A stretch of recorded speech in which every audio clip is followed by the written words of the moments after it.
बिहार का लाल श्रीनगर में हुआ शहीद, लोगों ने किया शहादत को नमन, नम हुई आंखें। बांका के शंभूगंज बंसीपुर के आर्मी जवान अनुज कुमार सिंह श्रीनगर में शहीद हो गए। आज देर रात उनके शव को बिहार आने की संभावना है। शहीद अनुज 2015 में आर्मी ज्वाइन किए थे। लोगों ने उनके शहादत को नमन किया है।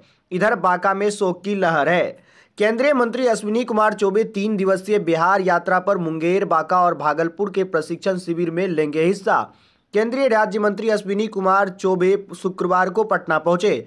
चौबे भाजपा केंद्रीय प्रशिक्षण विभाग द्वारा अखिल भारतीय प्रशिक्षण शिविर योजना के तहत मुंगेर, बांका और भागलपुर के प्रशिक्षण शिविरों में हिस्सा लेंगे। वे 3 दिवसीय कार्यक्रम को लेकर बिहार में रहेंगे।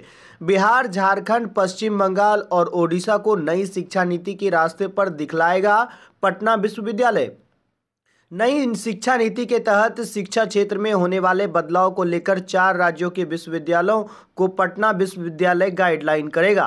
केंद्रीय शिक्षा मंत्रालय की ओर से विश्वविद्यालय को जोन 2 के रीजन 2 को नोडल सेंटर मुख्यालय बनाया गया है। शुक्रवार को यहां पर बैठक भी की गई। किसानों के लिए बड़ी राहत, बिहार में अब नहीं होगी खाद की कमी, आने लगी है डीएपी की रेक। बिहार में रबी फसल की बुआई की तैयारी में जुटे किसान उर्वरकों को गंभीर संकट से जूझना पड़ रहा है। फसल की बुआई पर असर पड़ने की संभावना बनने लगी है। किसान उर्वरक के लिए एक दिन पहले ही दुकानों पर कतार लगाकर खड़े हो जा रहे हैं। लेकिन इस बीच बड़ी खबर यह है कि इसी महीने के 5 तारीख तक सभी जिलों के में उनके हिसाब से डीएपी पहुंच जाएगी। इसकी रैंक आनी शुरू हो गई है।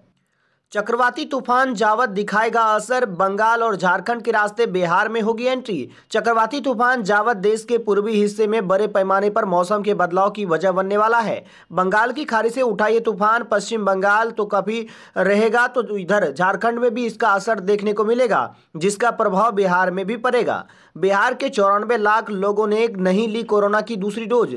देश में राज्य का चौथा स्थान। राज्य में अब भी करीब 6 करोड़ लोगों की कोरोना की दूसरी डोज बकाया है। इनमें करीब 94 लाख लोग ऐसे भी हैं जो मियाद बीतने के बाद भी कोरोना के दूसरी डोज लेने के लिए सेंटर तक नहीं पहुंचे हैं। बिहार में ओबीसी के विधायक का राष्ट्रगीत गाने से किया इनकार। एमआईएम के विधायक ने राष्ट्रगीत वंदे मातरम गाने से इनकार कर दिया। सत्र की शुरुआत इस बार राष्ट्रगान के साथ की गई थी। शुक्रवार को समाप्ति पर जब राष्ट्रगीत गाया जाने लगा तो विधायक अख्तकुल रुल इमाम ने इसका विरोध कर दिया। अरे देश के लिए तो मैं कहता हूँ मादरे वतन जिंदाबाद, मादरे वतन जिंदाबाद, मादरे वतन तुझ पर 100 बार कुर्बानी है तो मैं कहता हूँ। भाई उससे क्यों जरूरी है वो? आपको जरूरी किसने कहा? जरूरी किसने कहा? कोई जरूरी नहीं है, वो कोई जरूरी नहीं है। बिला वजह जो चीजें जरूरी नहीं है उसको जरूरी नहीं है। मतलब आपको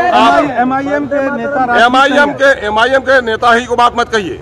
आप जाकर के पहले सारे सदन के 243 लोगों से पहले पूछ लीजिएगा, उसके बाद हमको बताइए। तो मतलब ये गीत नहीं गाना है, राष्ट्रगीत नहीं गाना। मैं कह रहा हूँ कि राष्ट्रगान पे मुझे एतराज नहीं है, लेकिन वंदे मातरम कहने में। राष्ट्रीय राजधानी दिल्ली से विदेश से आने वाले कुल 12 यात्री निकले कोविड-19 पॉजिटिव। यूके से लौटे 2 और कोरोना संक्रमित यात्रियों को शुक्रवार को लोकनायक अस्पताल में भर्ती कराया गया। इसमें पहले से ही विदेश से आने वाले कोरोना संक्रमित यात्रियों की संख्या 12 हो गई।